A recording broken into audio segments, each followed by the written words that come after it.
এই ঘরে চারজন জান্নাতের নেতা, ওই ঘরে 3 দিন খানা নাই। খাতুনে জান্নাত ফাতেমা রাদিয়াল্লাহু তাআলা আনহা অস্থির হয়ে গেলেন, আল্লাহর কাছে কান্দেন, মালিক তুমি তো দেখতেছো, তুমি এর একটা ব্যবস্থা করো।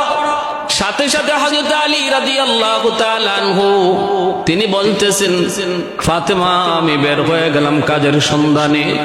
আমি গতকালও খুঁজেছি, এর আগে খুঁজেছি, না কোনো কাজ পাই না, এখনো বের হয়ে গেলাম। সকালবেলা তিনি বের হয়েছেন কাজের সন্ধানে। কাজ পাওয়ার পর কিছু টাকা পয়সা যদি পাই, এই টাকা দিয়ে আমি আটা নিয়ে আসব। বের হয়েছেন আল্লাহর নামে।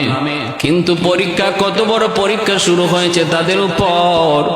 দুপুর পর্যন্ত হযরত আলী মানুষের দুয়ারে দুয়ারে যান, কিন্তু কোনো কাজ পান না। দুপুর থেকে আসর পর্যন্ত কাজের খবর নেন, কোনো কাজ পান না। আসর থেকে মাগরিব গড়ায় গেল, কোনো কাজ পেলেন না। আলীর চোখ দিয়ে দরদর করে পানি পড়ে, মাগরিবের নামাজ পড়ে আল্লাহর কাছে কান্দে, মালিক খালি হাতে কেমন করে আমার হাসান হুসাইনের সামনে যাব? আল্লাহ খালি হাতে কেমন করে ঘরে যাব? তারপর রওনা দিয়ে দিচ্ছেন এইদিকে খাতুনে জান্নাত, তিনি চুলার মধ্যে এরকম পানি গরম করতেছেন আর বুঝ দিতেছেন হাসান হুসাইনকে, বাবা একটু ঘুমাও, একটু ঘুমাও। মাটিতে পেট লাগায় রাখলে পরে মাটির ঠান্ডায় পেটটা একটু আরাম পাওয়া যায়। বলতেছে, বাবা একটু একটু সবর করে এই যে মার আনতেছি। আর উদ্দেশ্য হলো আলী তো কিছু না কিছু নিয়ে আসবে, আসলে পরে আমার সন্তানকে খানা দিব।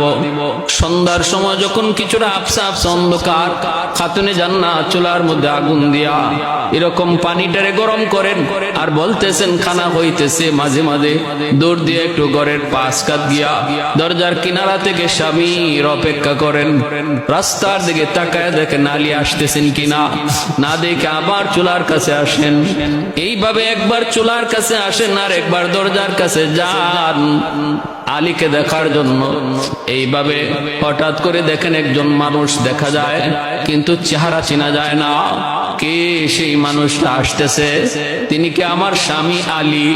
না না, আলী হতে পারে না, কারণ তার হাতেও কিছু দেখা যায় না, কাঁধেও কিছু দেখা যায় না, মাথায়ও কিছু দেখা যায় না। কাজের সন্ধানে বের হয়েছেন, কিছু না কিছু হাসান হুসাইনের জন্য তো আনবেন, খালি হাতে তো আলী আসার কথা না। কোনো কিছু না দেখা খাতুনে জান্নাত ভাবলেন, মনে হয় আমার স্বামী আলী না, অন্য কেউ হবে। কিন্তু একটু পরে দেখেন না, সন্দেহ দূর হলো, চেহারা দেখে তাকায় দেখেন না, অন্য কেউ নয়, আমার স্বামী আলী। কিন্তু তার হাতেও কিছু নাই, মাথায়ও কিছু নাই, কাঁধেও কিছু নাই। বোঝা গেল সারাদিন তালাশ করে কিছুই তিনি পেলেন না। এই অবস্থা দেখে খাতুনে জান্নাত ফাতেমা রাদিয়াল্লাহু তাআলা আনহা তিনি এবার দৌড় দিয়ে চোখের পানিটা মুইসা আবার তিনি চলে আসলেন ঘরের ভিতরে, দরজাটা লাগায় দিলেন। আলী রাদিয়াল্লাহু তাআলা আনহু দরজার পাশে এসে ডাকেন, ফাতেমা দরজা খোলো, ফাতেমা দরজা খোলো। তিনি খুলবেন, ওই অবস্থা আলী বলতেছেন, আল্লাহ ও মালিক, মালিক ও মালিক, আমরা তো না খেয়ে থাকলাম বুঝলাম, কিন্তু সারাদিন কষ্ট করে তালাশ করে কোনো কাজ পেলাম না, হালাল রুজির কোনো ব্যবস্থা হলো না।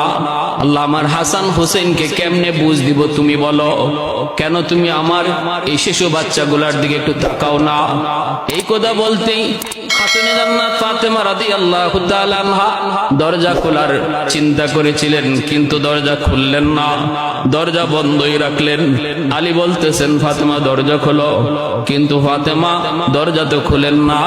আলী বলতেছে, ফাতেমা তুমি মনে হয় দেখে ফেলেছো আমার হাতে কিছু নাই, এজন্য রাগ করে দরজা খোলো না।